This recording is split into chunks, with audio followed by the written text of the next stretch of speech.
Hi, my name is Christopher Lester, and I'm a chartered financial consultant, which is like a CPA in financial planning. I'm also a retirement income certified planner, as well as a college certified planner. And in my almost 30 years of business here in Somerset, New Jersey, I've seen a lot of folks walk through our doors and they don't quite fully understand the mechanics of how their finances work. Today, I'd invite you to join us as we explore more of the intricacies, specifically standard deviations. One of my videos I've recently done was on the topic of averages lie.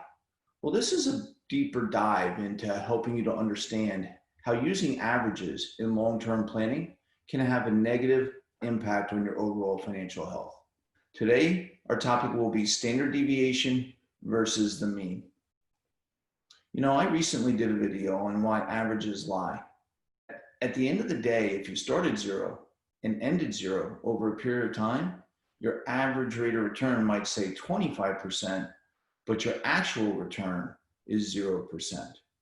If you'd like to learn or see how that happens, go ahead and watch our other video. But today, in order to understand a deeper dive as to what that actually means, we have to understand the definition of standard deviation. And what does it reveal? Well, the Reader's Digest version of standard deviation is a variability from the means. And you'll see on the chart below that in the bottom axis, in the middle of the page, is the word current price. That's going to be our average. And then to the left and right of that is the number 1 SD, then 2 SD on either side, and then 3 SD. And that stands for standard deviations. And what it's saying is that within 68% of the time, the range of a return will fall between these 2 points, 1 standard deviation. 95% of the time, it will fall between 2 standard deviations. And this is the metric we typically use. And then 98 to 99% of the time, it could be 3 standard deviations. So this is one of our clients that walked through our doors back in March.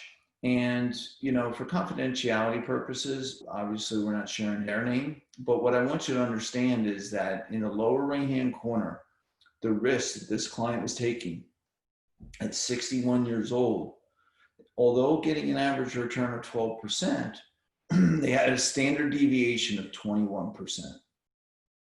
So even in a balanced portfolio, you can see they were in quite a few holdings, that they were still taking an above average amount of risk.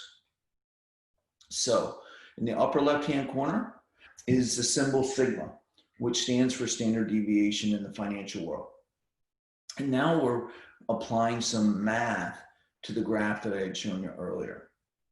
So if we're going to use 12% as our average, like this gentleman was using, but he had a standard deviation of 21, if we look to the left and the right of the 12%, 1 standard deviation means that the portfolio could either go up 33% or down 9%.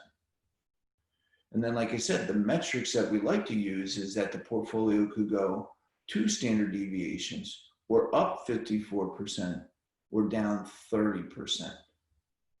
And then lastly, the range of possibilities say that 98 or 99% of the time, if we want to go out for certainty, that the portfolio range could go between 75% and 51%. It's just shocking.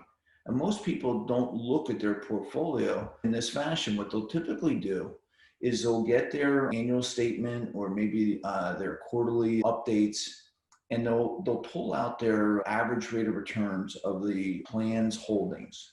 So maybe those are signified in the form of a 1-year rate of return, 3-year rate of return, 5-year rate of return, 10-year rate of return, or since inception. And quite often what we see folks doing is they'll circle 3 to 5 to 7 different holdings, allocating a different portion to each of the holdings that have had the highest average rates of return. And although this might seem safe, you could still have an above average amount of risk. So one of the benchmarks that we use is by a third-party independent rating firm analyzation firm called Morningstar. And this is for the client that I had shown you earlier. And I want you to look at the graph in the lower right-hand side. Benchmark is exactly that. It's supposed to show how is your portfolio comparing to, say, proxies, right? Something that would be close in design, but maybe lesser fees.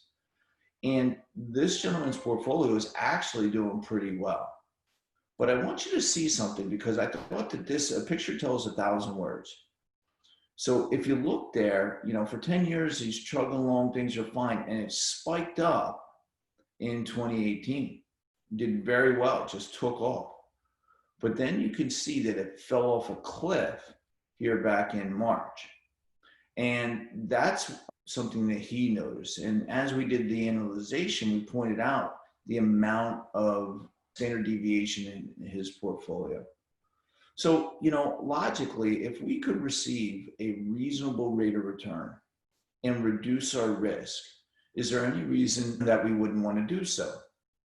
So now let's put some math or some numeric values to the standard deviation puzzle that I just showed you. And again, hypothetically, let's say that the portfolio that we were looking at for this gentleman was $1 million.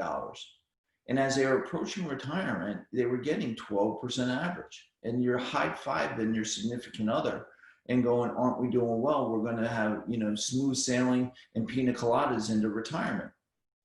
However, if you go down to the numbers below and you see one standard deviation to the left and to the right, yes, you could make $330,000, but you could also lose 90.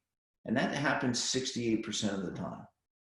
But if we expand that to a metric that, has a 95% probability, well, on the right side of the equation, you could get a 54% return or have a balance of $1.5 million. But you could also lose $300,000. And heading into retirement, is that the kind of risk that you want to take? I'm getting a little older now. And although I used to, when I was younger, like to ride the scary and fast roller coasters that would go up and down, I am perfectly content when we go to Walt Disney World getting on the monorail or the train that goes around the park. And I like flat, even rides. So, depending on where you are in your life will determine the amount of risk that you're comfortable taking. So I like this picture because Mike Tyson says everybody has a plan until they get punched in the face. And he's just on, a Shark Week this week, and he was getting in the water with sharks, and even he was nervous. So, when it comes to your finances, I think you owe it to yourself to make sure you fully understand the range of possibilities and what else is available to you. Quite often, if you have a 401k or a 403b at work, there are things that you can do with professional guidance that can help you to reduce your risk and make sure that you get to and have a retirement that you've dreamed of. Chris Lester from Somerset, New Jersey, wishing you a great day. And if you have any questions or would like to see some reports, we can certainly help.